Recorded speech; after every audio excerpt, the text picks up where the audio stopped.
Everybody, it's your boy, the biggest, baddest Tiger Funbian, and I'm here with. Hey man, it's your boy Master CG Plat. You know what it is. And welcome to 034E Shoes. I like it. I like it. We got the champ Yeah, today. what up, fellas? Oh man, I'm excited. I don't want to say I got goosebumps, but I have this excitement in me. It's like I'm experiencing a fight. I don't know why. The goosebumps are hitting you. The champ got you feeling crazy. Yes, Sirski. I mean, 2 belts on my face, bro. That's just too much, man. I That's mean, just too much it for me. is. It is a little crazy. It is a little crazy. The sun is glistening off It of him is, too. man. You see how the sun is shining off of him. Yes, sir. Would you want to introduce yourself to the people, man, to the OT4 Newcastle audience, KZN audience, South African audience? So the people who do know, or to the people who don't know, let me introduce myself. My name is Phumi Nkuta, CFFC Flyweight Champion, the current PFC Peak Fighting Championship Flyweight Champion of the world, undefeated, 8-0, undefeated as an amateur, 2 amateur belts, undefeated in the pros. I'm still killing the game, baby. I'm the best flyweight in the world.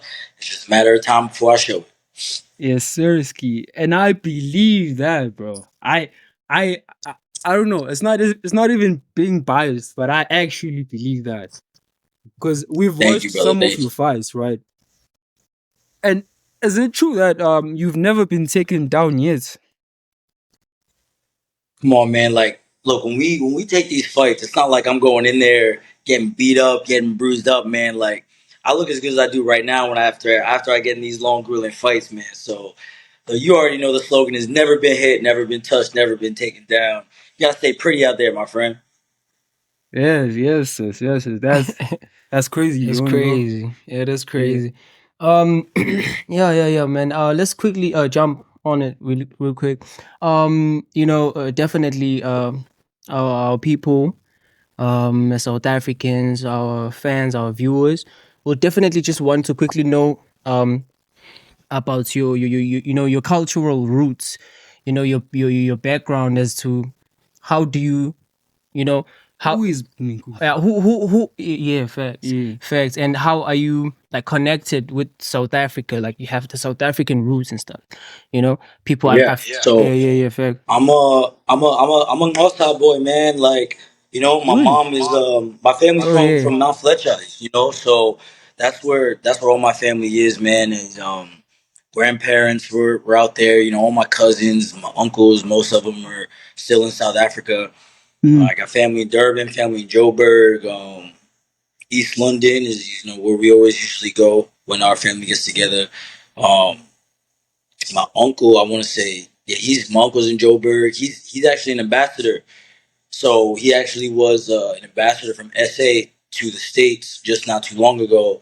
I think now he's going to Algeria. So when my mom came to America when she was young, man, obviously the apartheid wasn't really helping her out. And Yeah. she just wanted to come to America and give opportunity to her son, give opportunities that she didn't have and opportunities that she didn't think she might be able to get in South Africa. And honestly, man, I gotta give it up to her because she helped me get these 2 belts right here too. So Yeah, I'm shout out to definitely proud her. of my Yeah. South African heritage. So you always see every time I walk out, man, I'm flying that flag high. You can't. I think it's just always important. You can't forget where you come from, and you Facts. can't forget who you are.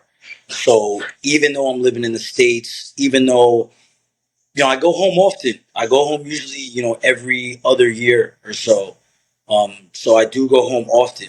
All right, and when I do go home, I just think it's very important. You can't forget who you are. You can't forget your blood. Nafo, you always ask? Yeah. So this year have you ever Been in South. been in South? I mean this year have you Have you said have I ever been? No, this year, I mean this year did you ever come Oh, no, here no, this no, year? not this year. So yeah, I Oh. haven't been this year. I had a busy year, man. I fought because I fought in August. Yeah. Then we kept trying to get these fights. It was tough to get booked. A lot of fighters were saying no. So then we took the fight in December. Tough cat at Mm. 135 pounds. So now I'm going up a weight class.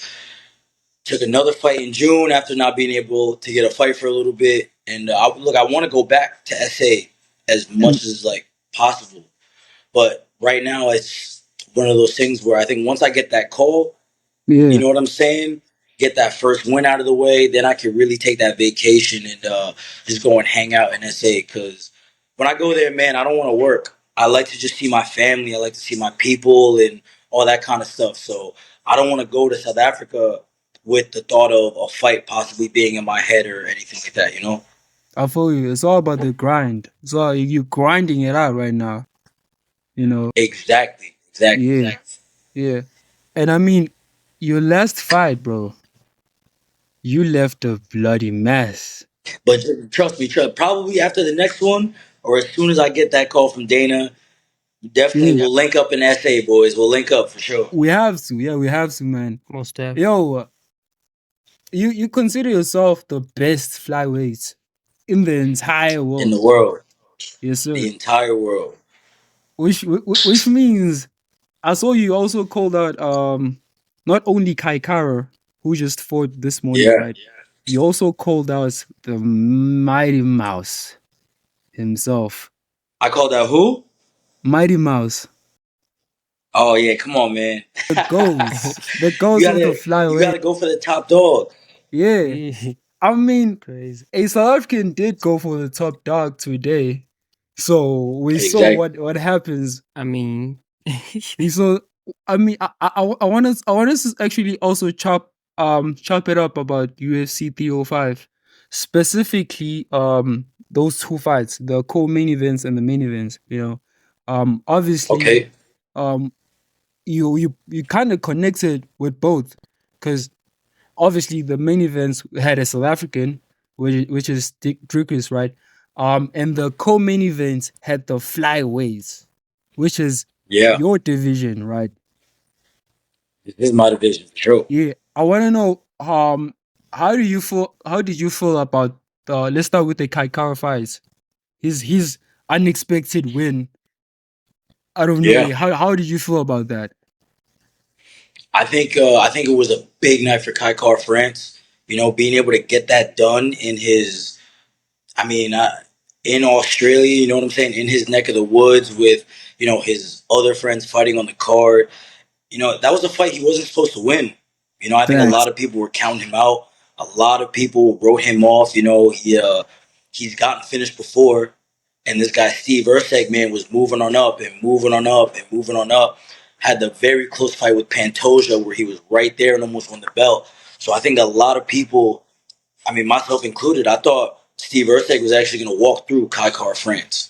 We also thought that, But I man. don't know about you guys. I don't know if you saw, like, I don't know if it was the same Steve Erceg out there, but he looked a little nervous. You know, he wasn't really getting started as fast as he usually does. And Kai Car France took advantage of that, man. Just double jab, overhand right, put him out.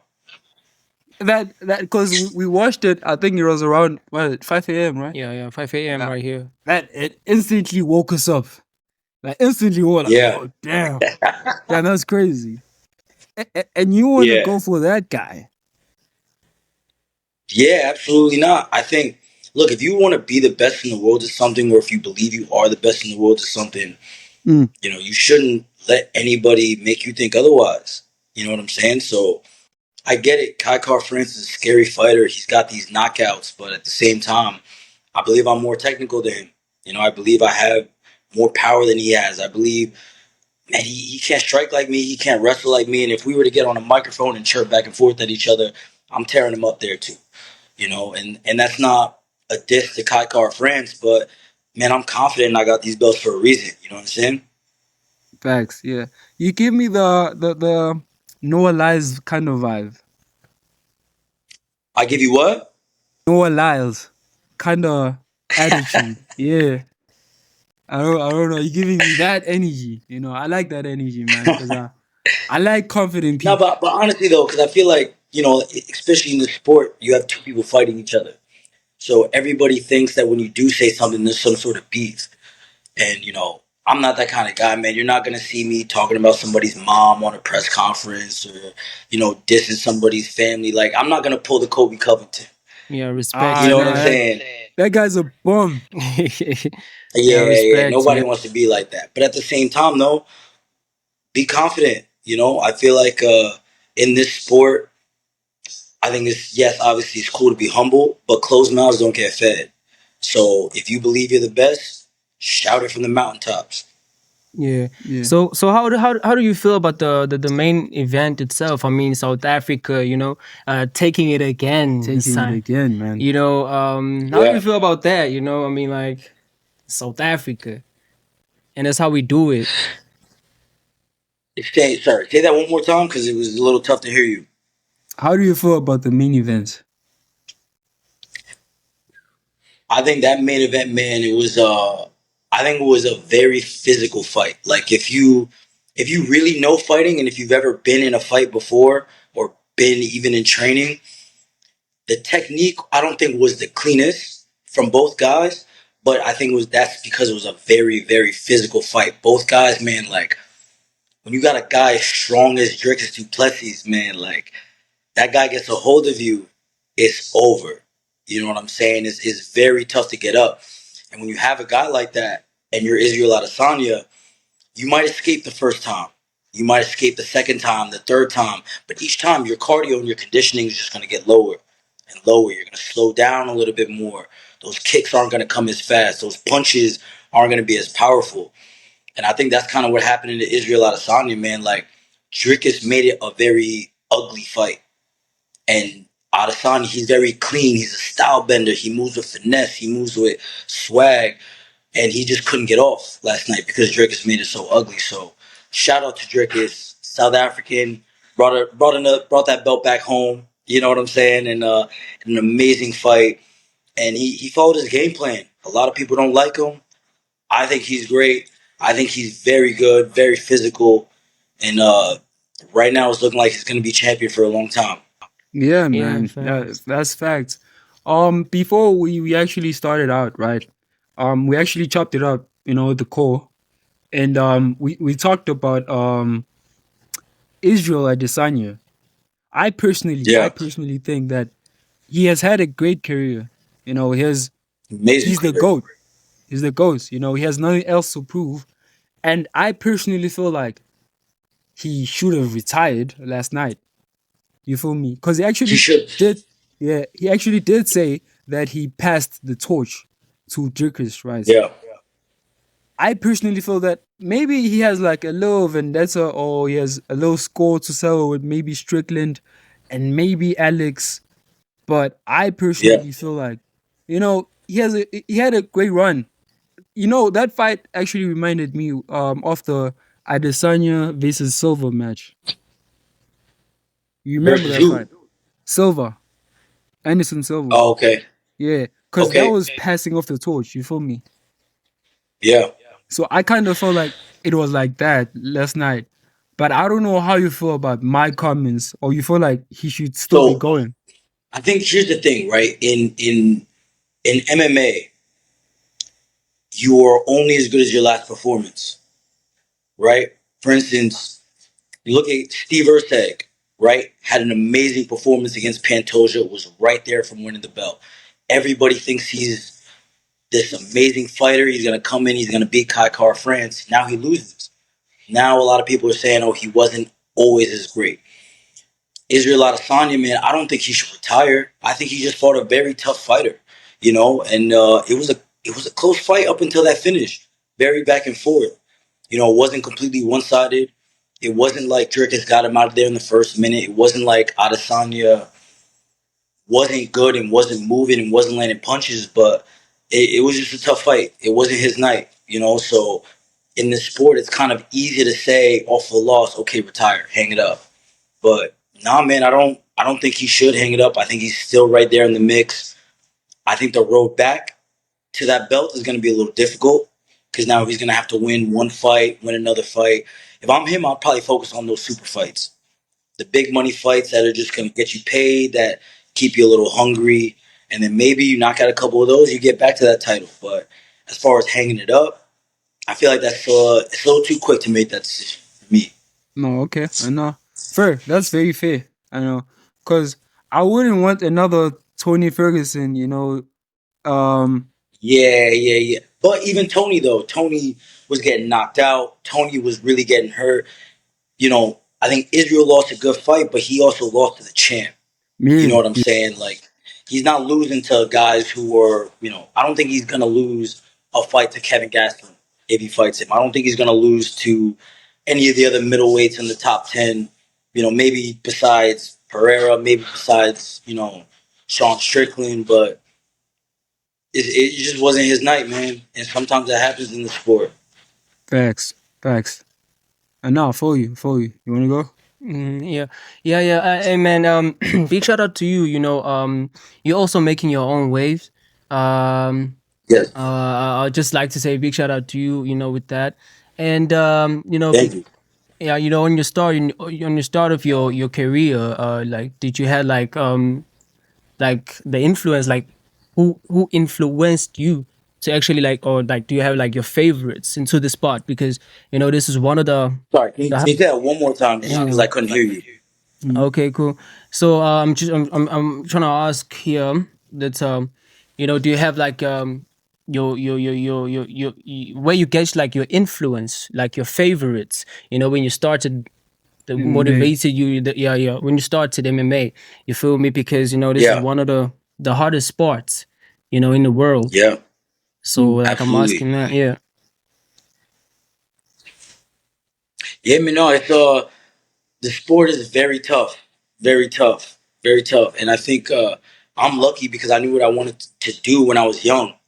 I was about 12 years old when I first found the sport, and I was not gonna let anything stop me. So I'm 29 years old now.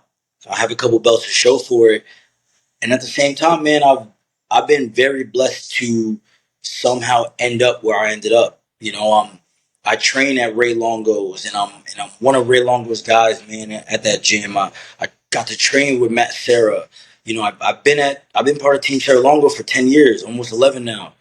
So that's 11 years of working with Merab, 11 years of working with Aljamain Sterling, 11 years of learning from Ray Longo, Matt Serra, even the OGs of the game, the Ally Quintas, the Chris Weidmans. When you really get to see championship level experience on that level, all you got to do is show up, work hard, and believe in your dreams, man, and you can make anything happen. And I would like to say I'm an example of that, which is pretty cool. So to get props from you guys in that regard, man, it always means the world to me because it actually shows me my hard work is paying off. Yeah, it is. It is, man. You don't only like talk the talk, you actually walk the walk. You feel me? Um, Talking about talking the talk. I saw your interview with the ghost or the controversial ghost, CM Punk. Yeah. Yeah, I know that I'm not sure that you like into pro wrestling because I also saw I saw a video when you were in, which promotion is this? Yeah, that was House of Glory. That House of was a Glory, wrestling yeah, promotion in House of Queens, New Glory. York. Yeah, Yeah. I'm a huge pro wrestling fan. Like I watch everything, bro. Like Okay. yeah, from I WWE, get it. AEW, New Japan, TNA. I watch everything. So I was really like, Oh, so okay. So you're really out there. You're really out there. yeah. So when I saw you at House of Glory, because I was a bit like, oh, whoa, whoa, there's something there. There's something there. Because you Right. on the mic, you do kind of have that vibe of a pro wrestler. A little bit. A little bit. Yeah, I don't know. Like, so, like, do you have? I don't know how to phrase this question. Um, do your influence on the mic, does it come from pro Yeah. wrestling or does it come from like somewhere else? I think it comes from a combination of everything, my friend. Like, I mean, I there's a saying in sports: you stand on the shoulders of giants. You know, there would be no there would be no Tiger Woods if there wasn't like an Arnold Palmer. You know what I'm saying? There wouldn't be a Patrick Mahomes if there wasn't a Tom Brady. And, luckily for me, man, I got to grow up watching guys like Muhammad Ali, who were always talking that talk. Guys like Ric Flair and CM Punk, who were always talking that talk. And, I think it's very, like I said earlier, closed mouths don't get fed in our sport. You can put your head down and be humble and work hard. I'm not saying that's wrong. But at the end of the day, if you believe you're the best and you have a microphone in front of your face and they turn that camera on, you better turn up. You better start going off. That's your one moment to really let the world know who you really are. And, even talking to Punk about it, I asked him for advice one time on promo skills, and because I just want to connect with the audience. I feel like it's a very good way to connect with your audience. And he just told me, be yourself. Don't fake the funk. Don't act like you're this completely different person. Don't put on a facade. Obviously everybody turns it up, but you don't want to be something fake. And at the end of the day, man, like that's kind of how I'm rolling. Like if I feel like I'm the best in the world, I'm gonna say it. You know what I'm saying? Like I think we're just in a sport where you have to talk that talk. You have to. And if you don't, you're going to get passed up by somebody like me who is willing to talk that talk. You know what I'm saying? So it comes from a little bit of that pro wrestling side, but also getting to watch these GOATs come up and learn from them, man. Like, man, I wish I got to meet Muhammad Ali when he was still alive, man. That would have meant the world to me. And just to even pick his brain on, how he used to work that microphone, man. Like, you can obviously tell, man, with the catchphrases and slogans and all that, I definitely take from a lot of those guys. Him, The Rock, all those guys. I like that, man. You wanna go? Mm, Mm-hmm. yeah, man. Hey, man, we've been tuned in. We've been watching a couple of fights. It was this brutal fight. There's this fight. You finished this guy with the, I don't know. It's a twisting elbow type ish. Bro. And it was, and it was, that was savage, Yeah, man. you talking the bloody one. Yeah, it was the bloody one. It was Yeah, you yeah, got yeah, yeah. lethal finishes, man. You got this because one thing about you, right? At first glance, a person might see, just a cool, you know, collected, maybe outspoken, confident person, but Yeah, you got a killer instinct. yeah. You feel me? You got this killer instinct, and that's crazy, man. You know what I it don't is? know. I like. Go ahead. Keep talking. Yeah, I don't know where it comes from, man. Because I mean, I think for you can like talk for yourself. What happens when you inside that octagon or hexagon or that circle Yeah, or that cage? yeah, man. You gotta have that killer instinct. But I will say this too. I love looking unassuming. To me, I think that's almost my superpower. Like it's when you walk in that cage and somebody looks at you and they think, "Oh man, that's just Phumi. He's just a chill, cool dude. I'm gonna just beat him." Even though he's never lost, I got this. He doesn't look like he's gonna beat me. And I'm telling you, man, like I almost use that as my superpower because as soon as these hands get on you, you know what I'm saying? It's a completely different game. You feel a whole nother level of strength, a whole nother level of power. And like I said, man, I've been doing this my entire life. So I'm not a guy who just picked this sport up 2 months ago or even 2 years ago. Like when you step in there with me, you are getting 14 to 15 years, a lifetime's work of wrestling, striking, grappling, certified ass whoopers, brother. You know what I'm saying? And in the most respectful way possible, you got to take over this game like that. But as far as looking unassuming, I guess I'm gonna just take it and use that as my superpower. Look unassuming in there, but then go in there, put in the work, baby. Yeah, man. Like that. Not only the record shows, but I mean you so clean. You feel me? Even with your takedowns and everything, you make sure that everything is done according to plan, according to what you guys Hold on, you probably have to you have practiced to at the say that camp. one more time, my friend. Oh yeah, my bad. Okay. I was just saying that you so clean in the cage. You know, it's like, You said I'm clean. yeah, in the cage. Everything that you Yeah. do, everything that you do, it shows that you actually apply everything that you guys actually do, Yes. like practice and everything. That's what I like. Absolutely. So I think right, it's almost like Longo says, man. Like when you're in a fight or you're in a ring, you're in the octagon, who you are comes out. You can't hide who you are. You know what I'm saying? Like if you're the type of person who's gonna cut corners and cheat, you're gonna see that in that ring. The guy might start grabbing the cage a little bit, breaking a little bit of the rules, grabbing the gloves, getting dirty. If you're the type of guy that just keeps pushing, you're gonna see that guy too. End of the day, man, like I like to stay clean, look pretty, man. You know, I don't like to leave these fights with bruises on my face and getting puffed up, and I never have. That's why the slogan is never been hit, never been touched, never been taken down.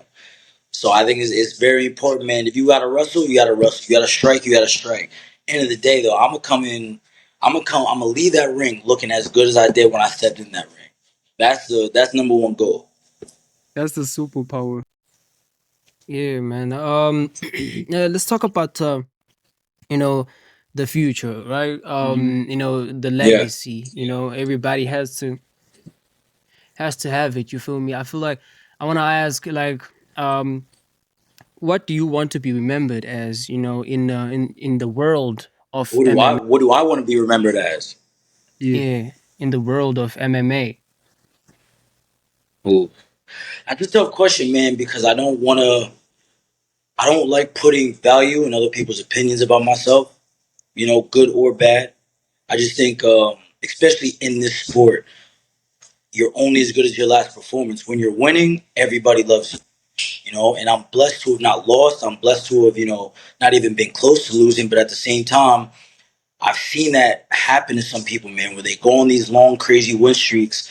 They lose one fight, and then everybody turns on them. You know what I'm saying? Like their phone isn't blowing up as much anymore. You know, their friends aren't you know wanting to hang out and party with them as much anymore, right? So, if anything, man, I just want to be remembered as a guy who worked hard, chased his goals, made his dreams happen, and inspired other people to do the same. You know, I'm just like y'all, man. I'm literally just a normal dude. I'm very nonchalant about, you know, the fight career when I'm outside of my fighting atmosphere. Um, you know, I'm not like really walking around with these belts when I leave here. You know what I'm saying? I kind of have them tucked yeah, not away, for but you. you know, at the same time, man, like I'm capable of doing extraordinary things just because I worked hard and I really believed in myself. I believed in my dreams, and you know, if I could be remembered for one thing, it would just be to inspire other people to chase their dreams too. Man, that's really inspiring, right? Yeah, well, talking about inspiring, man. I want to know, do you have any advice for like people that are watching this and probably think, you Yeah, know what, I would like to like enter this world. What kind of yeah. advice would you give a beginner? I would say work very hard. Obviously, work very hard. Do everything you have to do to get to the top, but also it's very important to work smart. You know, we're in a fighting sport. So you have a lot of these macho men dudes and guys with big muscles and, you know, these masculine men who think that's what it takes to win a fight. But at the end of the day, right, you got these guys, they want to go in there and throw the windmill punches. They want the world star hip hop fights, you know? And at the end of the day, you gotta work smart as well. You know, you gotta manage your body, right? You gotta manage your diet. You gotta have a good schedule with your workouts to make sure you can get in the wrestling, the striking, the jiu-jitsu, and then put it all together. So I would say, man, to anybody who wants to be in this sport, if I were to give any advice, study the hell out of it. Don't just get in there and look at the glitz and the glamour. Don't look at, you know, the lights and the cameras and the microphones, and honestly forget even about the ring. Just study the sport in its entirety. Study the outside of the sport, the business of the sport, what happens in the ring, what happens outside of the ring, what makes a fighter good, what makes a fighter bad, what this coach does. You have to study the game if you want to be the best. And I guess it depends on how far you want to go in the sport, but hey man, y'all see me. I'm here to be the best. I'm here to be the greatest. There's only one goal, one thing I'm here for. So work hard, work smart, stay humble, obviously, but just never give up, for sure. I like that, man. I like that. Yeah, man. Can you quickly plug yourself? Like where can our viewers, people listening to this, or viewers, where they can actually like check you out, And check the fights. Yeah. yeah, and check the fights and everything like that, because they gotta know, see. they gotta see what we've been seeing. They gotta know. Yeah. I got you. I got you. Now, man, if you can follow me on my socials, Phumi Nkuta underscore MMA, PHUMI underscore MMA. That's on Twitter. That's on Instagram. You can watch my Peak FC fight on the Peak Fighting app, which should be on iPhone, Android, everything like that. My CFFC fights, my CFFC title fights, all of that should be on UFC Fight Pass. A couple of them might be on YouTube. Regardless, man, if you want to keep hearing me chirp and go crazy about how I'm the best flyweight in the world, how I'm too swagged out, too fast, too smart, too pretty, follow me on the socials and check out the rest of the career. Yeah, man. Hey, man. You see, before we close this, bro, we need Dana to make the call. We need Dana to make the call, man. Oh, yeah. Facts. And I know, Yeah. man. I know that is soon. That's gonna happen soon. Very, very, very. Yeah, cause we know how hard you work, and hard work Thank- pays off, man. Absolutely. Those belts are not just, props. Nah, Knocking out nah. niggas. You feel me? So, by the way, before we actually close this whole thing, our podcast, you're actually the first person outside the entertainment industry we're actually talking to, right? So, I want to know, I think, and I kind of saw you like posting hip hop and everything. Do you have like favorite artists in SA, or like that guys that you actually have heard of in SA? Yeah, man. I don't know if y'all know Zulu Bass God. If you ever heard Zulu Bass God, he's a guy. He's actually a fan of mine as well, man. He makes good poppin' music, bro. Him and my boy 808s, they cook up crazy music. That's probably what you saw me posting actually. He's actually just trying to get off the ground, man, and trying to make his name heard. And look up his music, man. He makes music to vibe with, music to work out to, and that's my guy too. So definitely follow Zulu Bass God for sure. Keep up with his career, and support him because his music is top tier. It's Sersky. And I don't want to plug myself and my bro, but we also artists too. But yeah, yeah, I'm Hey, just saying. plug yourself, man. This is your opportunity. This ain't all about me. I share the spotlight. Yeah. Hey man. They're gonna get the things on the what the descriptions and stuff. This is you. This is you, man. Yeah, We it's wanna about you though. It's about you though, It's man. about you though. How about this? How about this? When one South African makes it, we all make it. How about that? Facts. It's an African thing, man. Yeah. It's an It's an African African thing. thing. It's One an eats, African we thing. all eat. You feel me? Hey, yes. Hey man, it's been nice talking to you, man. Good luck Of with your course. journey. Yeah, good luck with your journey, man. Um, I'll actually call you the day or night when you get like that UFC call. I will personally Hey, call you, bro. I'll personally call you to congratulate you. when that UFC call comes, we'll set up another interview. We'll do it proper. But I gotta go to SA. We gotta do this in person. You know what I'm saying? Yes, We gotta sir. make it right. Yes, sir. Damn. Yes, sir, man. Let's do it. Hey, man. People watching, follow us on Instagram, X, Facebook, Threads, TikTok. We everywhere. 034 Issues Podcast. The biggest podcast in Newcastle. We got the biggest guests. You feel me? You know, They know what's up. They know what's up. I know what's up, hey man. Ain't no risk. I don't know. Do My you have fault. any Let me get parting Payne to ways, talk man? real quick. Yes, sir. Yes, sir. It's Sirski. Do you have any parting words? Nah, Any? but yo, it's been a pleasure talking to you guys, man. Like I've been in the sport for a very long time, so to see how much the sport has grown and to see guys like you coming into this sport now and just talking to fighters, talking about fighting and watching the sport, um, it's not just a testament to how big this sport is getting now, but I think is you guys helping it grow in South Africa as a whole. I think is very important for mixed martial arts and martial arts in general in the country and honestly in the continent too. Because we have a lot of talented athletes in South Africa. Maybe not all the resources for a lot of these guys, but you know, you guys really putting yourselves out there. And, y'all remind me of like when I was trying to get into the scene, man, like, and trying to get myself out there. So I hope y'all take the advice I kind of gave before where I was saying just keep pushing, keep grinding, man. And, hopefully I see you guys on a bigger platform one day, Yes, Sirski, man. Hey, man. I feel like we kind of bonded today. You feel me? We have this kind of brotherhood today. Yeah. So, hey, man. For I don't sure. know. I don't know what else to say. I don't know how to close it now because you just said everything, We'll, man. we'll, we'll end it just like that, bro. Just like that. Yeah, man. You know what? See you at the top. Hey, see you at the top. Yes, Sirski.